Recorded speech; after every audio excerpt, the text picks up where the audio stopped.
नमस्कार मित्रों। Unit 9 teaching of yoga से संबंधित 5 कक्षाएं हमारी पूरी हो गई है। आज छठी कक्षा हम प्रारंभ कर रहे हैं फरवरी 2023 के प्रश्नों से। ऐसी ही अलग-अलग यूनिट से संबंधित भी प्रश्नों की लिस्ट बना रखी है हमने व्याख्या के साथ में। वो प्लेलिस्ट आपको एकेडमी के चैनल पर मिल जाएगी, तो आप उनको भी देख सकते हैं। हम प्रश्न प्रारंभ करते हैं। Teaching methods for yogic practices इस पुस्तक के अनुसार ज्ञात से अज्ञात की ओर वाली किसी गतिविधि की प्रस्तुति निम्नांकित में किससे संबंधित है? तो ये प्रश्न पहले भी आया है आपका। वहां पे दो शब्द डाले थे, ज्ञात से अज्ञात की ओर और सरल से जटिल की ओर। ये प्रोग्रेसिव सिद्धांत है या प्रगमन का सिद्धांत है, जिसमें माना जाता है कि हम पहले सरल विषय से सीखें और उसके बाद धीरे धीरे करके जटिल विषय की ओर जाएं। एक प्रारंभिक की स्टेज में यदि हम जटिल विषय प्रस्तुत करेंगे तो विद्यार्थी उसको नहीं सीख पाता है, कठिनाई महसूस करता है। और सरल से धीरे धीरे अगर हम बढ़ाते हुए उससे थोड़ा कठिन, फिर उससे कठिन, उससे कठिन, ऐसे हम जटिल विषयों को भी सिखा सकते हैं। वही अभिप्राय ज्ञात से अज्ञात की ओर का है कि जो विषय आपको जाना हुआ है, उससे मिलता-जुलता थोड़ा-सा कोई अज्ञात विषय, जब वो आ गया तो उससे मिलता-जुलता फिर अज्ञात विषय। तो हम ज्ञात के माध्यम से अज्ञात की ओर जोड़ते हुए उस विषय को पढ़ सकते हैं। तो ये शैक्षणिक सिद्धांत है। मैंने पिछली क्लास में बताया था, कई प्रकार के सिद्धांत आपके दिए गए हैं, यौगिक सिद्धांत आदि 7 थे आपके। उसमें से अधिकांश प्रश्न आपके शैक्षणिक सिद्धांत से ही आते रहे हैं, उसको ध्यान रखिएगा। अगला प्रश्न है, अध्यापक सटीक व संक्षिप्त अनुदेश देते हैं, इसके साथ ही डेमोन्स्ट्रेशन होता है, प्रदर्शन होता है। विद्यार्थी उसके उसका जो भी इंस्ट्रक्शंस दी जा रही है, उसके अनुसार ही अपने परफॉर्मेंस करते हैं। तो ये कौन-सी शिक्षण विधि कहलाती है? तो वहाँ पे 7 प्रकार की शिक्षण विधियाँ थी, उनके संदर्भ में पहले भी प्रश्न आते रहे हैं। और क्लास में मैंने बताया था जब हम तैयारी करा रहे थे कि सबके संदर्भ में कुछ-कुछ मेन कीवर्ड्स हैं, जैसे प्रिसाइज़ इंस्ट्रक्शंस, नोट्स में मैंने लिखवाया ही था। ये निर्देशन अनुक्रिया विधि के संदर्भ में था। इसकी व्याख्या पिछले प्रश्नों में भी मैंने की थी कि अध्यापक है वो सटीक निर्देश देता है संक्षिप्त में, और वो जो छात्र हैं उसके अनुसार ही अनुक्रिया करते हैं। और जो निर्देशन दिया जाता है वो प्रदर्शन के पहले भी दिया जाता, पूर्व में, प्रदर्शन के बाद में भी दिया जाता, प्रदर्शन के समय पे भी दिया जाता है। तीनों ही समय पे वो निर्देश आपका दिया जाता है। तो निर्देशन अनुक्रिया, अनुदेश अनुक्रिया विधि, निर्देशित अभ्यास विधि, ये डायरेक्ट प्रैक्टिस मेथड है, इसको नहीं करना है। शब्दों में थोड़ा-सा मिलता-जुलता है, ध्यान रखिएगा। अनुक्रिया, रेस्पॉन्स टू इंस्ट्रक्शन, इंग्लिश में अगर देखेंगे तो ठीक मिलता है। हिंदी में अनुवाद कई बार बदल देते हैं। जैसे जो बुक है वहाँ पे हिंदी अनुवाद लिखा है निर्देशन अनुक्रिया, यहाँ पे बदल दिया अनुदेश अनुक्रिया, लेकिन इंग्लिश में वही रहेगा, रेस्पॉन्स टू इंस्ट्रक्शन मेथड। अगला प्रश्न है, योगाभ्यासों की अध्यापन विधियां पुस्तक के अनुसार एक कक्षा हेतु अनिवार्य कारक है। मतलब एक क्लास के लिए कौन कौन सी चीजें आपकी अनिवार्य रूप से स्वीकार की जाती है। तो उस पुस्तक के आधार पर ये प्रश्न पहले भी आया आपका। 6 चीजें हैं जो स्वीकार की जाती है, तो 6 मैं पहले भी बता चुका हूँ। एक तो टीचिंग और एक लर्निंग, टीचिंग हो गया, एक लर्निंग हो गया, टीचिंग करने वाला टीचर हो गया और लर्निंग करने वाला लर्नर हो गया। 4 तो ये हो गए। 5वां होता कंटेंट, जिस विषय को आप पढ़ा रहे हो कंटेंट हो जाएगा। और अंतिम होता आपका पर्यावरण या एनवायरनमेंट। तो पर्यावरण मैच हो गया आपका, विद्यार्थी मैच हो गया और टीचिंग मैच हो गया। ए सी डी फर्स्ट ऑप्शन आपका हो जाए। योगाभ्यासों की अध्यापन विधियां पुस्तक के अनुसार योग की प्रायोगिक क्रियाओं के शिक्षण में सम्मिलित हैं। तो साक्षात इन शब्दों के आधार पे जितना मैं देख पाया उस पुस्तक को, ऐसा प्रश्न मुझे नहीं मिला, लेकिन हम इसको कॉमन सेंस के आधार पे कर सकते हैं। इसमें प्रश्न पे यदि आप ध्यान दोगे, योग की प्रायोगिक क्रियाएं हैं, मतलब प्रैक्टिकल जो प्रैक्टिसेस हैं, उन पे बात की गई है। देखो, जो थ्योरेटिकल विषय हैं उनको पढ़ाने की प्रक्रिया अलग होती है, जो प्रैक्टिकल आपकी प्रैक्टिसेस हैं, क्रियाएं हैं, उनको पढ़ाने की प्रक्रिया अलग होती है। तो प्रैक्टिकल के अंदर देखो क्या क्या आएगा। प्रदर्शन, डेमोन्स्ट्रेशन होता ही है। टीचर जो है आपका अध्यापक, जो भी क्रियाविधि सिखानी है उसको डेमोन्स्ट्रेट करके दिखाता है। तो सी होना चाहिए, तो उस आधार पे ये हट जाएगा आपका और ये हट जाएगा। तुम इन दोनों देखो, सी दोनों के अंदर है, ई दोनों के अंदर है, प्रैक्टिस अभ्यास। हमें बी और डी में से चूज करना कौन सा होगा। डी है सिद्धांतों और मॉडल्स को समझाना, और बी है अवलोकन मतलब ऑब्जर्वेशन। तो आप देखो कि प्रैक्टिकल कोई भी विषय है उसको हम किस आधार पे सीख सकते हैं, क्या ऑब्जर्वेशन से सीख पाएंगे या थ्योरी को समझाने से सीख पाएंगे। तो यदि हम इसी शब्द पे फोकस करते हैं तो ऑब्जर्वेशन। हमने भी जो सिद्धांत थे, शैक्षणिक सिद्धांत आदि है, उनमें भी पढ़ा था, मैंने बताया भी था कि जो भी प्रैक्टिकल चीजें हैं उनके लिए विजुअल सेंसिस बहुत जरूरी होती है, अर्थात ऑब्जर्वेशन बहुत जरूरी होता है। उस आधार पे बी आपका ठीक रहेगा, तो बी, सी और ई, फर्स्ट ऑप्शन आपका सही हो जाएगा। बाकी पुस्तक का पढ़ना या सिद्धांतों को समझना आदि, ये थ्योरेटिकल जो विषय हैं उनके लिए सही है, प्रैक्टिकल के लिए उतना जरूरी नहीं है। योगाभ्यासों की अध्यापन विधियां पुस्तक के अनुसार उपयुक्त सिद्धांत है। अभी ऊपर आया था आपका शैक्षणिक सिद्धांत के संदर्भ में प्रश्न, फिर दोबारा से आपका एक सिद्धांत का प्रश्न आ गया। मनोवैज्ञानिक सिद्धांत वहां पे दिया गया है। मितव्ययिता का सिद्धांत नहीं है, ये इकोनॉमिकल है। शारीरिक क्रिया वैज्ञानिक जो सिद्धांत है ये भी दिया है। संप्रेषण का सिद्धांत, ये कम्युनिकेशन के संदर्भ में है, तो ये भी सिद्धांत वहां पे नहीं है। और तीसरा समाज शास्त्रीय, सबसे अंत में ही दिया आपका समाज शास्त्रीय। ये सीक्वेंस भी आप याद रख सकते हैं। पहला है यौगिक सिद्धांत, पहले भी मैंने बताया था यौगिक सिद्धांत है। दूसरा आता मनोवैज्ञानिक सिद्धांत। तीसरा आता आपका शरीर की संरचना के संदर्भ में, शरीर वाला शरीर रचना सिद्धांत। और चौथा आता है आपका शैक्षणिक सिद्धांत। और पांचवा आता है शैक्षणिक सिद्धांत। और पांचवा आता है समाज वैज्ञानिक। तो शायद मैंने पहले सात बोला था तो गलत है, पांच ही सिद्धांत है। तो यौगिक सिद्धांत हो गया, यौगिक के बाद में मनोवैज्ञानिक हो गया, फिर शरीर संरचना वाला हो गया, फिर शैक्षणिक सिद्धांत हो गया, और पांचवा आपका समाज वैज्ञानिक या समाज शास्त्री सिद्धांत हो गया। तो उस आधार पे आपका ए सी ई फोर्थ ऑप्शन सही हो जाएगा। The demonstration method has a high educational and motivational value in yoga program. ये अभी मैंने कहा था, डेमोन्स्ट्रेशन मतलब प्रदर्शन जो है उसका एक अत्यधिक महत्व है यौगिक प्रोग्राम, यौगिक कार्यक्रम के अंदर।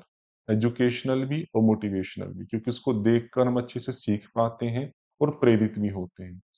क्यों है उसका कारण दिया, it upholds the principle of seeing is believing and learning by doing and it is mixture of theoretical and practical teaching.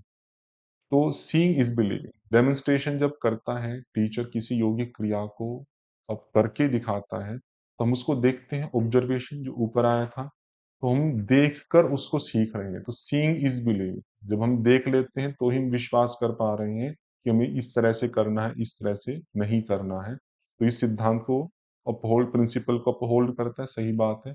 और लर्निंग बाय डूइंग, कि करके हमें सीखना है, तो जब वो करके दिखा रहा है शिक्षक, तो हम उस करके स्वयं भी करके सीख सकते हैं, क्योंकि बाद में प्रैक्टिस का समय दिया जाता है।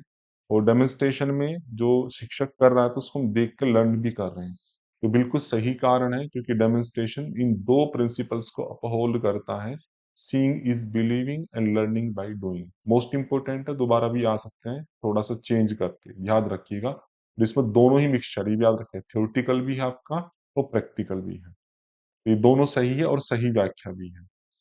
जून 2023 का पेपर देखिए, teaching methods for yogic practices, इस पुस्तक के अनुसार निम्नलिखित में से कौन सी विधि गैर प्रतिस्पर्धी प्रकार के निष्पादन में कौशल एवं आकृति पर बल देने से संबंधित है। तो वहां पे 7 विधियां थी, सबसे अंतिम जो विधि थी आपकी डेमोन्स्ट्रेशन मेथड, उसके संदर्भ में बात है। वहां पे स्पष्ट ये पंक्ति आती है कि यह विधि स्पर्धा रहित है, तो आगे गैर स्पर्धी। तो कहता है ये कौशल और आकृति पर बल देती है, आपकी स्किल और फॉर्म पे बल देती है, ये भी सही है। क्योंकि डेमोन्स्ट्रेशन में आपकी स्किल, जो शरीर की फॉर्मेशन है, उन पर काफी बल दिया जाता है। ये शब्द मैच हो रहे हैं आपके, तो आप देख सकते हैं ये प्रदर्शन विधि, डी ऑप्शन आपका सही हो जाए। Teaching methods for yogic practices के अनुसार शिक्षण विधियों को प्रभावित करने वाले कारक हैं। तो वहां पे देखो दो तरह के विषय हैं। एक विषय तो जिसके बारे में कई बार प्रश्न आए हैं, वो है अध्यापक शैक्षणिक प्रक्रिया के घटक, फैक्टर्स ऑफ टीचिंग प्रोसेस। कि टीचिंग प्रोसेस के 6 फैक्टर्स अभी जो हमने देखे थे। एक शिक्षण का जो मेथड है, टीचिंग मेथड को इफेक्ट करने वाले फैक्टर्स, उसको प्रभावित करने वाले, कि कौन सा टीचिंग मेथड एक शिक्षक अपने पढ़ाने में यूज करेगा। शिक्षण मतलब विधि की बात कर रहा हूँ, शिक्षण विधि की, कि पढ़ाने में शिक्षक कौन सी शिक्षण विधि का प्रयोग करेगा। ये विधि प्रभावित होती 5 फैक्टर से। संख्या भी आप याद रखिएगा, 5 फैक्टर उसमें है। कि कैसी विषय वस्तु है, कंटेंट कैसा है आपका, विषय वस्तु के आधार पर आप शिक्षण विधि बदल सकते हो। एक पहले की पृष्ठभूमि और छात्रों का अनुभव, पहले की पृष्ठभूमि और छात्रों का अनुभव, शॉर्ट में लिख रहा हूँ, आप पूरा लिख लीजिएगा। छात्रों का अनुभव अगर अच्छा है तो अलग प्रकार की शिक्षण विधि आप ले सकते हो। छात्रों का अनुभव कम है तो शिक्षण विधि उसी प्रकार से आप चेंज कर सकते हो। तो जिन्होंने बिल्कुल भी नहीं आता है तो उनके लिए प्रोग्रेसिव मेथड आप यूज करोगे, मतलब धीरे धीरे सरल, फिर सरल से कठिन की ओर। तीसरा आता अध्यापक। कहा जाता है कि कोई भी शिक्षण विधि कितनी ही अच्छी क्यों ना हो, यदि उसको यूज करने वाला अध्यापक कुशल नहीं है, योग्य नहीं है, तो वो इफेक्टिव नहीं हो पाती। तो मुख्यतया पूरी शिक्षण विधि किस पे डिपेंड करती है, उसका प्रयोग करने वाले अध्यापक पर डिपेंड करती है। क्योंकि विधि अपने आप में ना तो अच्छी होती है ना बुरी होती है, प्रयुक्त करने वाला अध्यापक ही उसको अच्छा या बुरा बनाता है। तो इसमें विधि के माध्यम से कई चीजें वहां पर बताई गई है, आप पढ़ लीजिएगा। चौथा था सुविधाएं, एमिनिटीज, आपके पास क्या क्या सुविधाएं हैं, स्पेस कितना है, ठीक है, और टीचिंग एड्स है या नहीं है, स्पेस खुला है या नहीं है, आदि आदि बहुत तरह की सुविधाएं हैं। सुविधाएं अच्छी है तो उस आधार से उसी प्रकार की शिक्षण विधियां प्रयोग की जा सकती है। सुविधाएं कम है तो अलग प्रकार की शिक्षण विधि। और सबसे अंत में आता वैज्ञानिक सिद्धांत। योग के बहुत सारे विषय हैं जो साइंस से जुड़े हुए हैं। तो यदि हमें एनाटॉमी का, साइकोलॉजी का, फिजियोलॉजी का, इन सब का अच्छे से ज्ञान है तो हम उसी आधार पर शिक्षण विधि का प्रयोग कर सकते हैं। यदि ज्ञान हमें नहीं है, हम शिक्षण विधि का यूज नहीं कर पाएंगे, मतलब उससे रिलेटेड शिक्षण विधि का यूज नहीं कर पाएंगे। ये 5 है। तो विषय वस्तु आ गया आपका, सुविधाएं आ गई, और शिक्षक की प्रत्यक्ष उपस्थिति, ये तो नहीं है, बस शिक्षक शिक्षक आपका दिया है। और पूर्व पृष्ठ वस्तु, ये थोड़ा सा स्पष्ट नहीं है शब्द, इसमें लिख सकते हैं पहले के जो छात्र हैं उनका अनुभव और उनकी पृष्ठभूमि। इसको इन्होंने पहले की पृष्ठभूमि को पूर्व पृष्ठ वस्तु लिख के छोड़ दिया है। तो और कोई बेटर मिल नहीं रहा। शिक्षक की प्रत्यक्ष उपस्थिति ये भी लिया जा सकता था, क्योंकि शिक्षक तो है ही वहां पर, अध्यापक के रूप में मैंने दिया था। लेकिन प्रत्यक्ष उपस्थिति ये थोड़ा सा फिर अलग वर्ड कर दिया। अगर कोई और बेटर ऑप्शन नहीं होता तो हम इसको ले सकते थे, लेकिन ये था पूर्व पृष्ठ वस्तु।